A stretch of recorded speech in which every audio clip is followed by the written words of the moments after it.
Por que o São Paulo ainda acredita que o jogo contra o Fluminense pelo Brasileirão pode ser anulado? Será? Pois é, Mi. Hoje o São Paulo voltou com toda a esperança aí, com a possibilidade de anulação dessa partida. Isso porque nessa terça-feira o STJD denunciou o árbitro Paulo César Zanovelli, o árbitro aí responsável pela partida entre Fluminense e São Paulo. O juiz então foi enquadrado no artigo 259 aí do Código Brasileiro de Justiça Desportiva por não observar as regras da modalidade. O artigo ainda prevê que a partida, prova ou equivalente poderá ser anulada se ocorrer comprovadamente erro de direito relevante o suficiente para alterar seu resultado. Algo que São Paulo já vem buscando na Justiça Desportiva em pedido protocolado aí na última semana. A pena prevista é de 15 a 120 dias de suspensão do árbitro. Isso, é claro, depois da decisão. A denúncia ainda prevê que o juiz e os demais integrantes aí do VAR devem prestar depoimento. Lembrando aqui por que, dessa denúncia, de todo esse caos, toda essa polêmica. Aconteceu um lance aí na partida entre Fluminense e São Paulo que acabou, na verdade, foi a validação, do gol do Cauã Elias. E aí o problema foi no princípio da jogada, porque teve uma questão ali entre o jogador do São Paulo e do Fluminense. O juiz deu a vantagem e o Thiago Silva entendeu que ele deu a falta. E aí ele pega a bola com as mãos, recoloca e cobra a falta. Depois esse lance gera aí o gol do Cauã Elias. Gerou toda uma polêmica. Saiu, na semana passada a gente mostrou aqui no Gazeta Esportiva o áudio dessa revisão. O juiz acaba se contradizendo nesse áudio, porque quando ele está indo ver a imagem, ele fala que ele deu a vantagem. E aí, quando ele vê a imagem no VAR, ele fala, sim, eu dei a vantagem, mas aí ele entendeu a falta, eu marquei a falta ali, então gol validado. É uma questão muito confusa, muito polêmica, mas o juiz foi aí denunciado pelo STJD e resta a gente aguardar para ver se vai ou não ser anulado o jogo entre Fluminense e São Paulo, que terminou 2-0, Mi. E aí, obrigada, Lê. Vocês acreditam? Olha, eu não acredito em nada, eu desconfio de qualquer coisa, vindo da STJD, CBF. Sabe uma situação aí que para mim vai pesar, Garrafa? Infelizmente não deveria, mas vai acontecer? Data. Calendário, Eu não tenho nenhuma dúvida que os caras vão usar, não deveria, mas o calendário vai ser critério de avaliação. Eles têm que avaliar o que o árbitro fez, só que eles vão usar o calendário dentro desse critério, eu não tenho a menor dúvida. Tem data para fazer esse jogo? Como é que a gente vai anular um jogo que a gente não tem data para fazer de novo e tudo mais?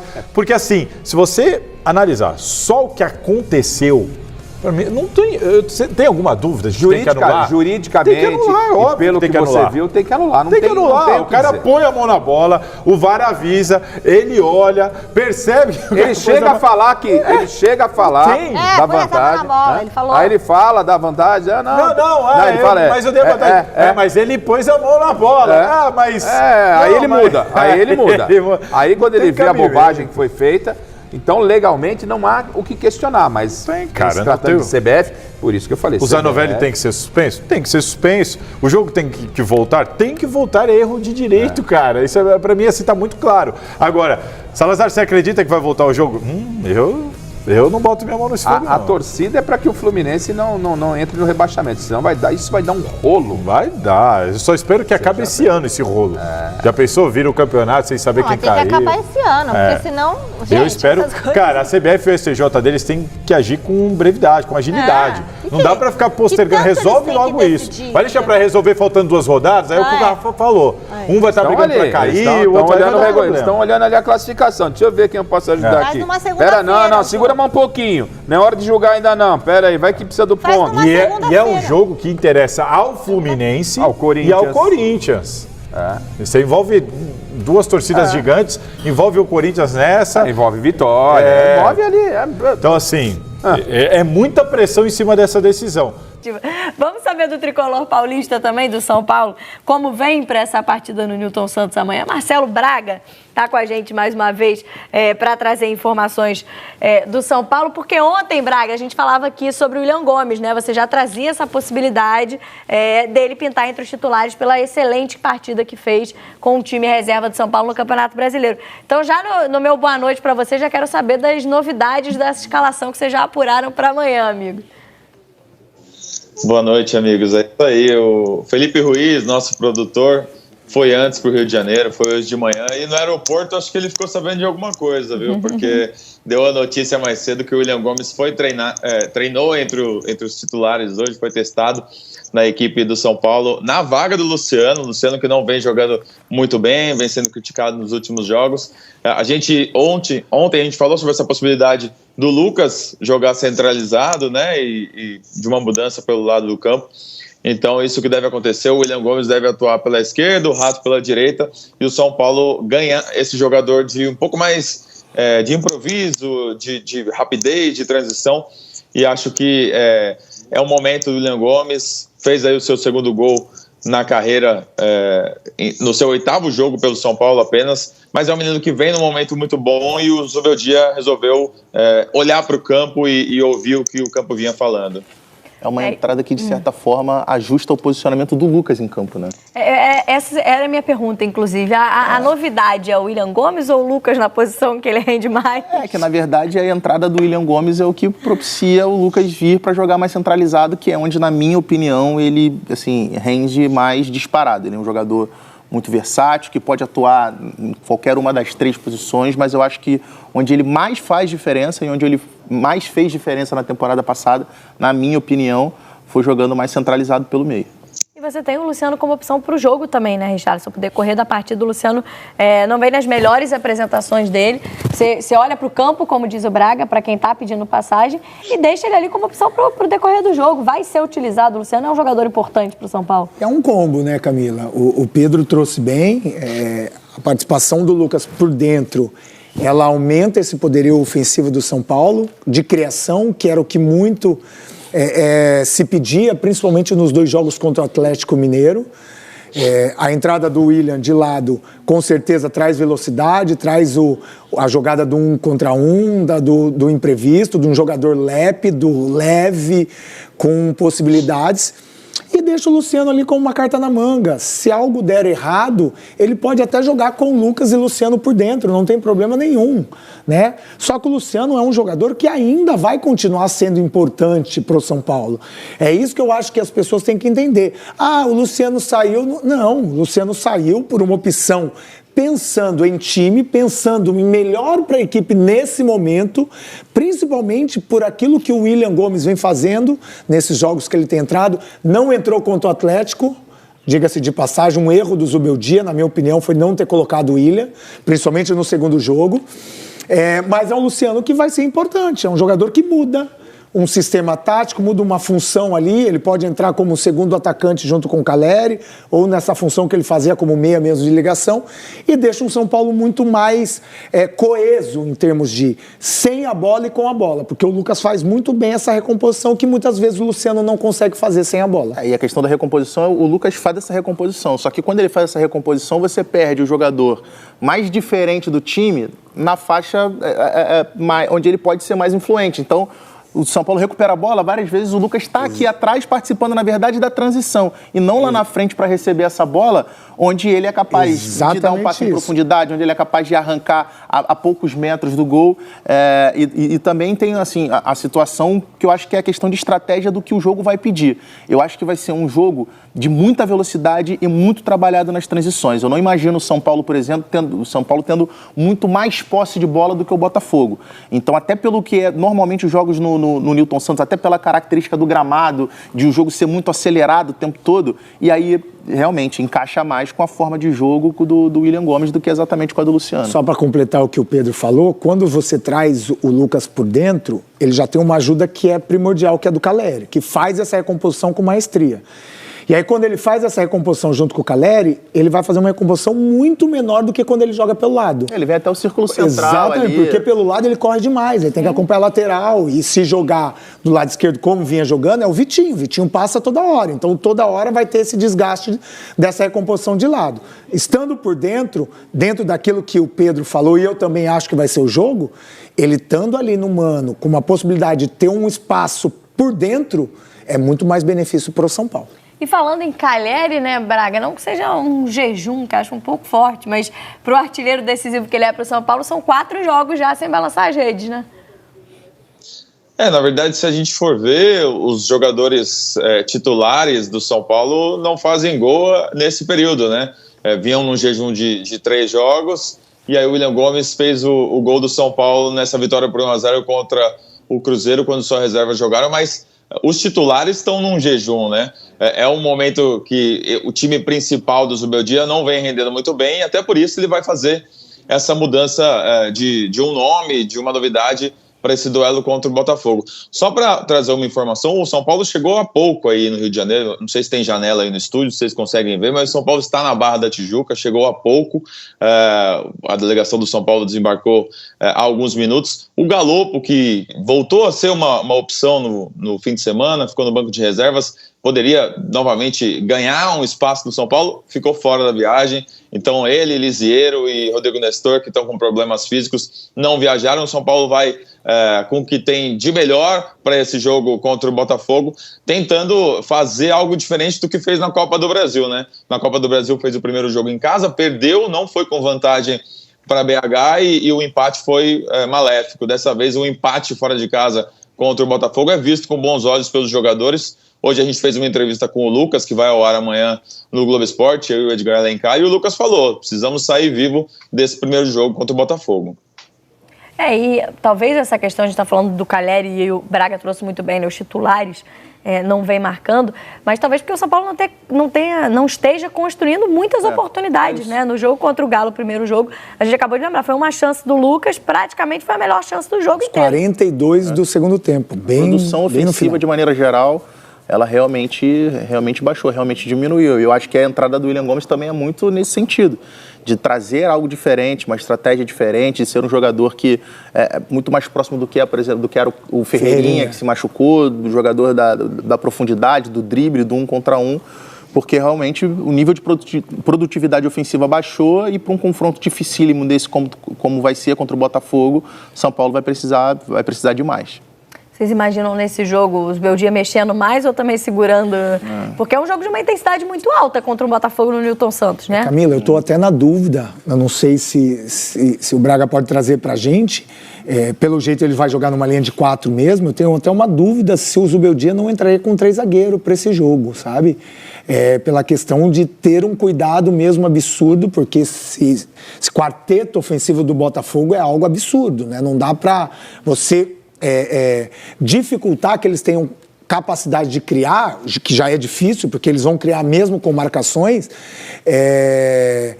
para o São Paulo levar um bom resultado. Então, eu tenho até dúvida, não sei se ele entraria com o Wellington Rato, eu estou com dúvida para saber mesmo se ele vem com o Wellington Rato. Mesmo com a entrada do William, do lado de lá, e o Lucas por dentro, talvez ele venha com o ala ali mesmo, o Igor Vinícius, o próprio Rafinha fazendo essa recomposição, porque é muito importante para o São Paulo sair vivo dessa competição nesse jogo contra o Botafogo. Se perder de 2 gols ou mais de diferença, dificilmente o São Paulo consegue reverter.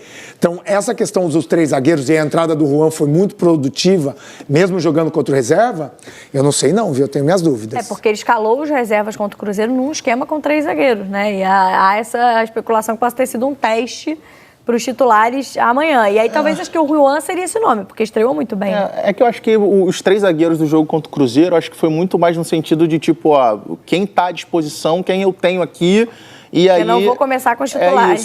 Mas ele tinha outra possibilidade. O Ferrarese já jogou de lateral direito, ele não podia colocar o Ferrarese de lateral direito e deixar o Igor Vinícius descansar. Então, mas é que eu acho que não foi isso, não. Então, mas é que do time titular são jogadores que não estavam em campo contra o Cruzeiro, naquela formação de 3 zagueiros. Não estou dizendo que ele não possa entrar. Não, eu entendi o seu ponto de vista. Com uma formação com 3 zagueiros.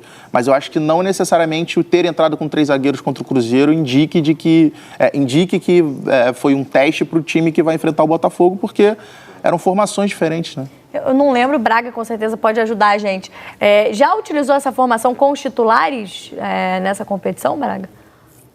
Nessa competição, eu acho que fez um jogo contra o Barcelona de Guayaquil, se não me engano. Precisava dar uma olhadinha na planilha aqui, mas eu acho que já utilizou assim no inío da passagem do Zubeldia. Mas a maioria dos jogos ele usa essa linha de 4, né? Também acho que não necessariamente, mas pode acontecer. Talvez o Sabino, que já tem um pouco mais de rodagem, já conhece os jogadores titulares. Não sei se o Juan chegou agora, por mais que tenha feito um bom jogo contra o Cruzeiro, ainda está muito longe de um entrosamento, né? Mas também tem essa dúvida que o Richarlison levantou. De repente o Zubeldia aparece com 3 zagueiros, uma linha de 5 amanhã, para sair com um 0-0, que seria muito bom para o São Paulo.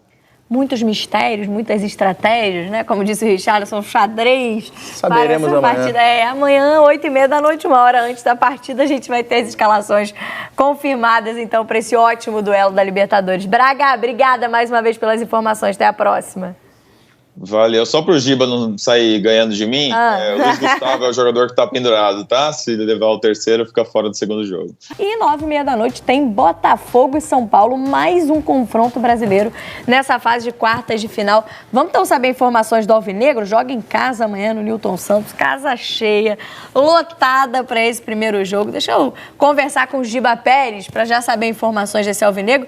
Já tô atualizando, eu sei que vocês estão trabalhando muito, Giba, atualizando para saber informações dessa escalação. Se repete o time do Brasileirão, do ótimo jogo, primeiro tempo, principalmente contra o Corinthians. Tem dúvidas ainda na defesa, o Arthur Jorge, né, amigo? Boa noite.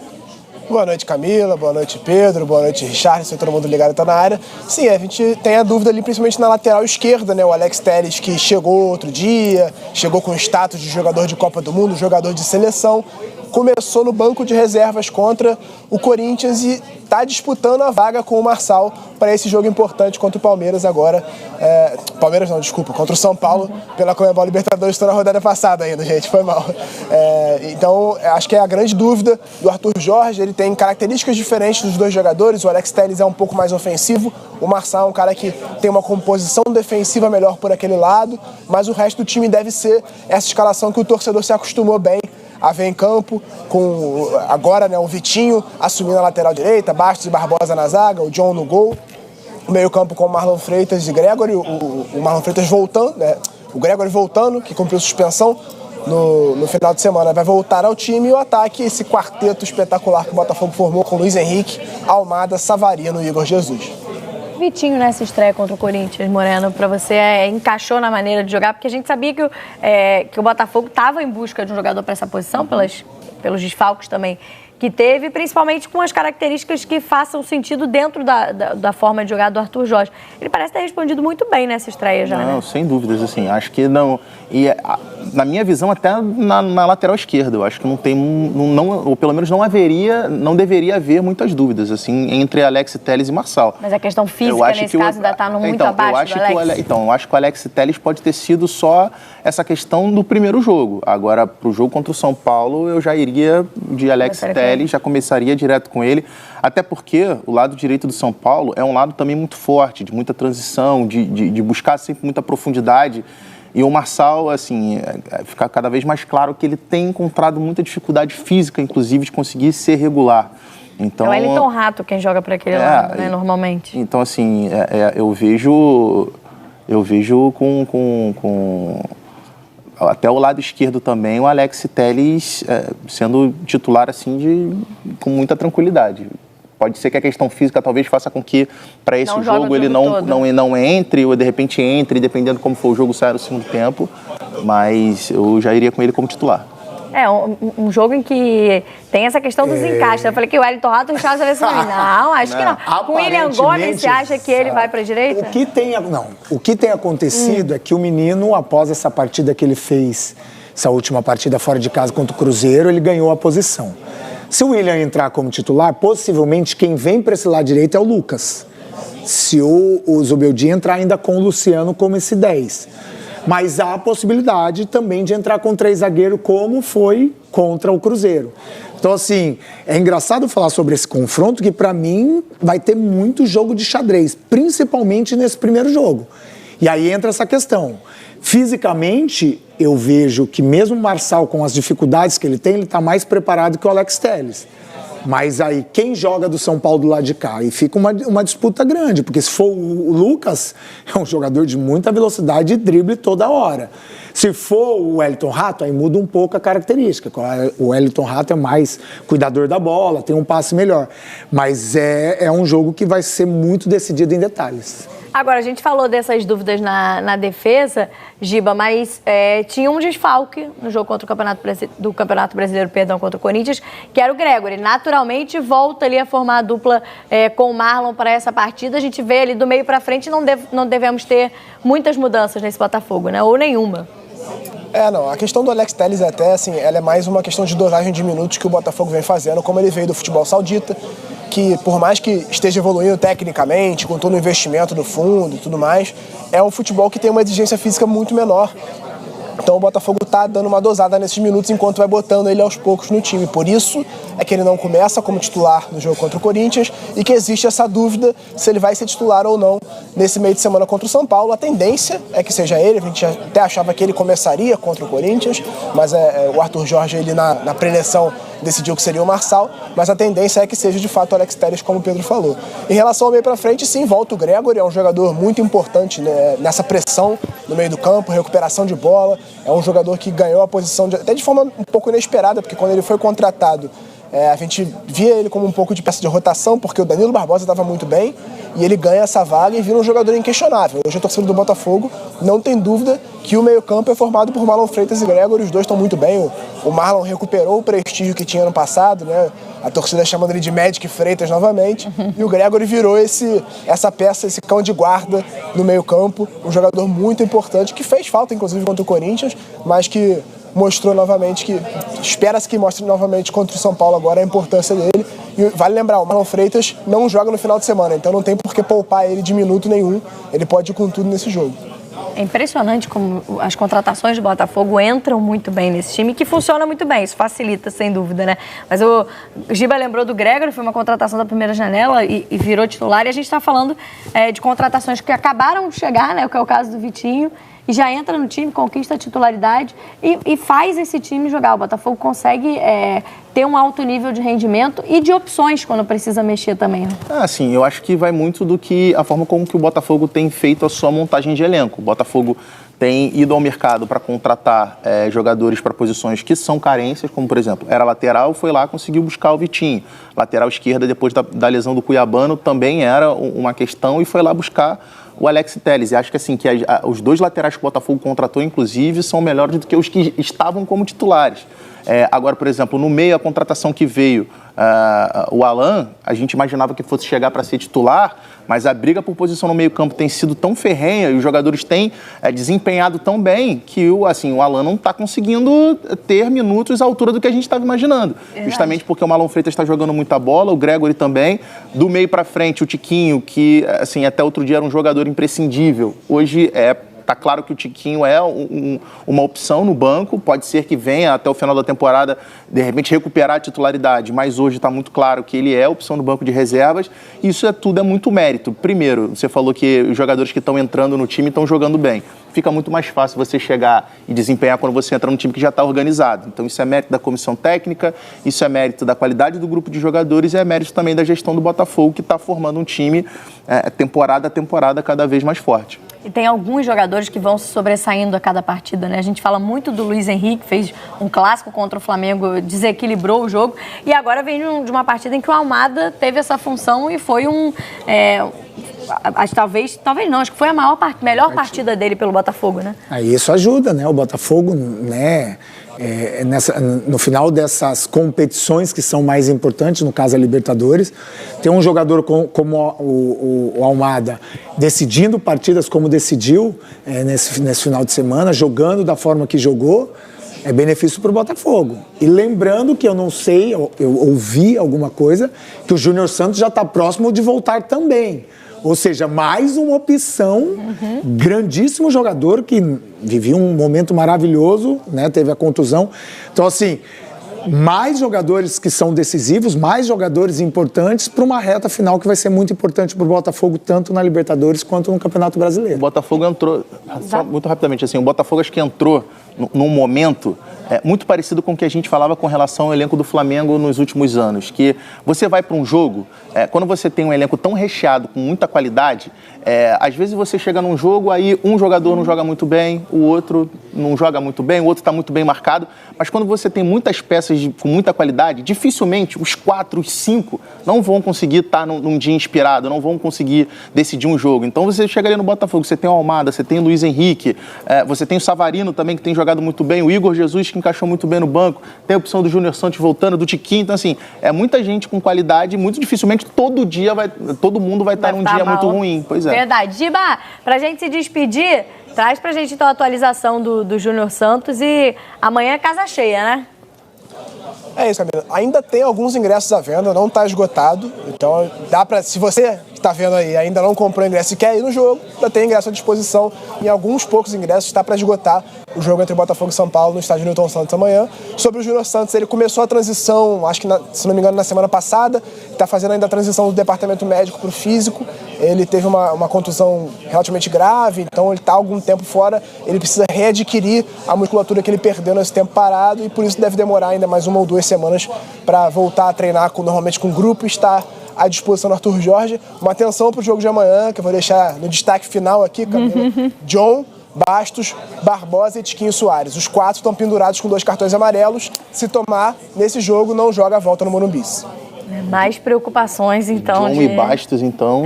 De jogadores pendurados aí também no caso de Botafogo e São Paulo. Obrigada, Giba, pelas informações do Alvinegro. Amanhã, então, valeu pelos destaques. Amanhã, 9h30 da noite. Eu tô numa expectativa de que vai ser um jogaço essa partida amanhã no Newton Santos. Vamos ver. 2, acho que muitos, né? Acho que milhares de pessoas ou milhões. Não, os 2 jogos. Você achei que fosse nós dois. Achei que ia falar nós dois. Eu falei, nós 2 só não. Está todo mundo nessa expectativa. Torcedor do São Paulo, tricolor, amanhã tem jogaço, pessoal. Grande jogo diante do Fortaleza, né, pessoal? Vai ser um jogo muito interessante, hein?